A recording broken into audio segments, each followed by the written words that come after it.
नमस्कार, good morning everyone. स्वागत है आपका गौरव ज्ञान एकेडमी पर। और आज की करंट अपडेट्स देख लेते हैं। लेकिन करंट अपडेट देखने से पहले मैं आपसे कहना चाहूँगी कि अगर आप चैनल पर नए हैं, गौरव ज्ञान एकेडमी पर नए हैं, तो प्लीज़ प्लीज़ प्लीज़ चैनल को सब्सक्राइब कर लीजिए ताकि रोज़ आपको नई नई अपडेट्स मिलती रहें। ठीक है, तो चलिए ज़रूर से सब्सक्राइब करिए और फिर आके पढ़ते हैं करंट अफेयर। आज के रोज सीखो रोज बढ़ो करंट अफेयर्स के साथ। ठीक है, फालतू की बकवास नहीं, सीधे सीधे बातें की जाएंगी जो आपके एग्जाम पॉइंट ऑफ व्यू से इम्पोर्टेंट होती हैं। ठीक है ना, तो चलिए आ जाइए देखते हैं। निम्नलिखित में से कौन सा देश संयुक्त राष्ट्र सुरक्षा परिषद में अस्थायी सदस्य के रूप में पहली बार चुना गया है? ठीक है, पहली बार कौन सा सदस्य चुना गया है? तो यहाँ पर देखिए आपका जो राइट आंसर है वो है लातविया। लातविया ऐसा देश है जिसे पहली बार चुना गया है। और इसके अलावा देखिए 5 अस्थायी सदस्य देश चुने गए हैं। ठीक है, तो जिसमें लातविया सहित ये चारों ही देश हैं। ठीक है, ये चारों ही देश हैं। इसके अलावा एक है DRC यानी कि डेमोक्रेटिक रिपब्लिक ऑफ कांगो। ठीक है, तो ये 5 देश अस्थायी सदस्य के रूप में चुने गए हैं और इनका जो चुनाव है वो है 1 जनवरी 2026 से लेकर दिसंबर 2027 तक। ठीक है, ये इनका कार्यकाल होगा। देखिए UNSC में यानी कि यूनाइटेड नेशन सिक्योरिटी काउंसिल में टोटल अगर देखा जाए तो 5 स्थायी और 10 अस्थायी सदस्य होते हैं। तो 5 स्थायी सदस्य, ठीक है, 5 स्थायी सदस्य कौन कौन होते हैं ये भी आपको जानना चाहिए। तो USA यानी कि अमेरिका, UK, यूनाइटेड किंगडम, ठीक है, इसके साथ ही साथ फ्रांस, चीन। ठीक है, USA, UK, फ्रांस, रूस, चीन, तो ये 5 देश हैं स्थायी सदस्य के रूप में और 10 अस्थायी सदस्यों का चयन समय समय पर किया जाता है। तो ये क्वेश्चन अक्सर पूछा जाता है चूंकि ये इसलिए लातविया पहली बार चुना गया है। और देखिए कोलंबिया 7 बार चुन जा चुका है। ठीक है, 7 बार कोलंबिया को चुना जा चुका है। आ जाइए नेक्स्ट देखते हैं। वर्ल्ड एक्सपो 2025 ओसाका यानी कि जापान में भारत मंडप के प्रबंधन का दायित्व पहली बार किस मंत्रालय को सौंपा गया है? पहली बार किस मंत्रालय को सौंपा गया है? तो ये है आपका संस्कृति मंत्रालय को सौंपा गया है। और देखिए जो इसमें भारत मंडपम है इसको 5वां स्थान मिला है। ठीक है, 5वां स्थान मिला है, 5वां स्थान मिला है। और भारत मंडपम वासुधैव, ठीक है, वासुधैव कुटुंबकम से प्रेरणा लेता हुआ दिखाई देता है। ठीक है, इसके साथ ही साथ देखिए जो यहाँ पर अमेरिका का सबसे अच्छा स्थान, पहला स्थान इसमें मिला है। अमेरिका को पहला स्थान मिला है और इसी तरीके से भारत को 5वां स्थान मिला है। ठीक है, आ जाइए नेक्स्ट देखते हैं। नेक्स्ट क्वेश्चन पर आ जाइए। हाल ही में भारत में अंतर्राष्ट्रीय प्रशासनिक विज्ञान संस्थान की अध्यक्षता प्राप्त की है। भारत इस संगठन का सदस्य कब बना है? ठीक है, तो भारत इस संगठन का सदस्य 1998 में बना है। नेक्स्ट क्वेश्चन देख लेते हैं, आ जाइए।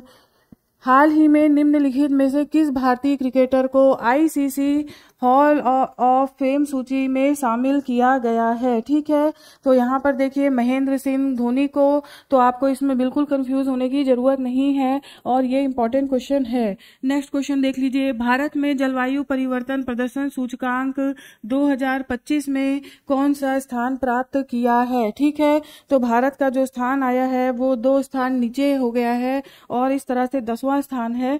ठीक है, और देखिए इसमें जो पहला स्थान प्राप्त किया है आपको ये पता होना चाहिए। पहला स्थान जो फर्स्ट 3 पोजीशन है उसमें कोई भी देश नहीं आया। ठीक है ना, कोई भी इनके जो मानक है उसके अकॉर्डिंग कोई भी देश खरा नहीं उतरा है। यानी कि फर्स्ट 3 जो देश हैं उनमें कोई भी नहीं है। चौथे नंबर पर है डेनमार्क, ठीक है, डेनमार्क है। और 5वें नंबर पर है नीदरलैंड। ठीक है, नीदरलैंड। और देखिए इनकी जो सबसे खराब स्थिति इस सूचकांक के अंतर्गत आई है, तो सबसे वर्स्ट आई है वो है ईरान की। ठीक है, ईरान की सबसे वर्स्ट स्थिति है। इसके अलावा देखिए जो ये सूचकांक है वो 4 मानकों के आधार पर नापा जाता है, जिसमें कि ग्रीन हाउस गैसों का उत्सर्जन है, नवीकरणीय ऊर्जा कितना उपयोग की जा रही है देश के द्वारा, जलवायु नीति क्या है उस देश की। तो ये कुछ मानक हैं जो अपनाए जाते हैं। ठीक है, आ जाइए नेक्स्ट क्वेश्चन देखते हैं। हाल ही में किस देश से लेनिन की प्रतिमा को हटाया गया है? ठीक है, किस देश से लेनिन की प्रतिमा को हटाया गया है? तो यहाँ पर आपका राइट आंसर है किर्गिस्तान। किर्गिस्तान का दूसरा बड़ा शहर है, उसका नाम है ओश। ओश से लेनिन की प्रतिमा को हटाया गया है। और देखिए यहाँ पर क्या है, ये जो प्रतिमा है वो मध्य एशियाई देशों की सबसे बड़ी प्रतिमा इसे माना जाता था। ठीक है, मध्य एशियाई देश जो है उसकी सबसे बड़ी प्रतिमा यहाँ पर किर्गिस्तान के ओश शहर में मानी जाती थी, तो इसे हटा दिया गया है। आ जाइए नेक्स्ट देखिए, उद्योग और आंतरिक व्यापार संवर्धन विभाग DPIIT के नवीनतम आंकड़ों के अनुसार सबसे अधिक प्रत्यक्ष विदेशी निवेश किस राज्य को प्राप्त हुआ है? ज्ञानवीरों, वेरी वेरी इंपॉर्टेंट क्वेश्चन है, ठीक है, और ये आपको ध्यान रखना है। तो सबसे ज्यादा जो FDI प्राप्त हुआ है वो हुआ है महाराष्ट्र। महाराष्ट्र को प्राप्त हुआ है। और देखिए टोटल अगर बात की जाए तो महाराष्ट्र, ठीक है, महाराष्ट्र और कर्नाटक को मिलाकर FDI टोटल 51% इन्हीं दो राज्यों में आ जाता है। थर्ड पोजीशन पर अगर हम देखें तो थर्ड पोजीशन पर आती है दिल्ली। ठीक है, तो आपको महाराष्ट्र, कर्नाटक, दिल्ली ये तीनों ही नाम याद होने चाहिए। आ जाइए नेक्स्ट। सेल्फी विद डॉक्टर अभियान भारत के किस राज्य से प्रारंभ होकर देश विदेश के अनेक संस्थाओं और लोगों के द्वारा अपनाया गया था? देखिए जो सेल्फी विद डॉक्टर है इसको 9 जून 2015 में जिंद हरियाणा में जिंद, ठीक है, हरियाणा में जिंद जगह है, उसके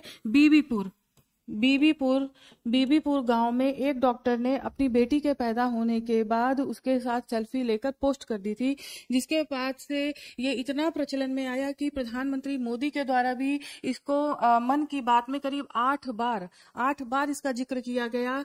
तो बहुत ही अच्छी पहल। और इसके साथ ही साथ देखिए विदेशों में भी, इवन चाइना, ऑस्ट्रेलिया, USA, कई सारे देशों में सेल्फी विद डॉक्टर ये जो है ये फेमस हो गए।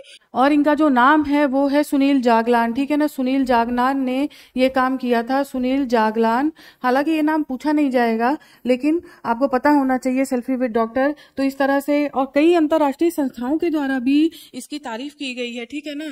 तो इस तरह से जिंद के बीबीपुर गांव से सेल्फी विद डॉक्टर, और इसीलिए इस समय ये न्यूज में आया हुआ है। नेक्स्ट देख लीजिए, टेनिस खिलाड़ी Carlos Alcaraz French open champion बन चुके हैं, वह किस देश से संबंधित हैं? ठीक है, देखिए ये जो है कार्लोस अल्कारेज काफी लंबे समय तक यानी करीब 5 घंटे तक इनका संघर्ष चलता रहा जीत के लिए। और आपको बता दूं ये 5वीं बार, ठीक है ना, 5वीं बार इन्होंने ये जीता है। और ये खिलाड़ी हैं स्पेन के खिलाड़ी हैं, तो आपको ये ध्यान रखना है। और इन्होंने किसको हराकर जीता है? तो इटली के हैं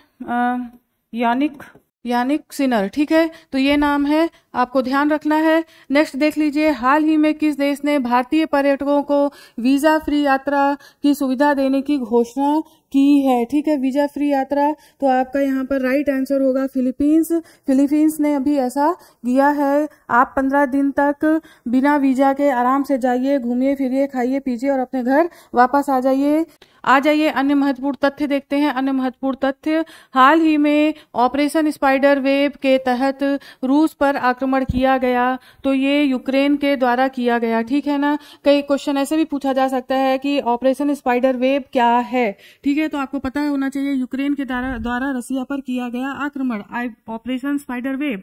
नेक्स्ट देख लीजिए, हाल ही में राजस्थान के नागौर जिले के प्रसिद्ध पान मेथी को मिला है GI टैग, ठीक है, तो आपको ये भी ध्यान रखना है, नागौर जिला और पान मेथी और GI टैग मिला है।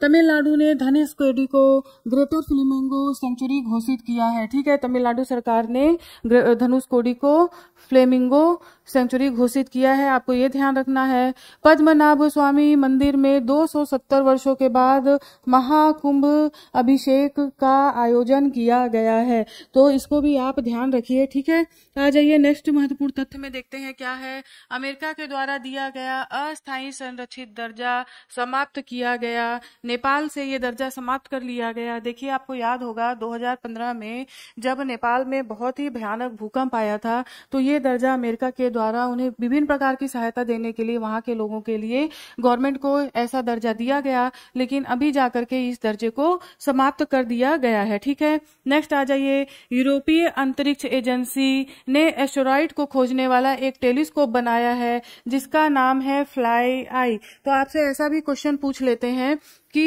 किसने फ्लाई आई नामक जो टेलीस्कोप है वो बनाया है, तो यूरोपीय अंतरिक्ष एजेंसी ने बनाया है। ठीक है, हाल ही में पूरा पाषाण काल की दुर्लभ कलाकृतियां कहाँ पर मिली हैं, तो ये मिली हैं गुरुग्राम में। ठीक है, गुरुग्राम में अरावली के दमदमा इलाके में प्राप्त हुई हैं। तो इस तरीके से देखिए आज के प्रमुख करंट अफेयर्स के क्वेश्चंस हमने देख लिए हैं और फिर आपके सामने कल आती हूँ प्रमुख अपडेट्स के साथ।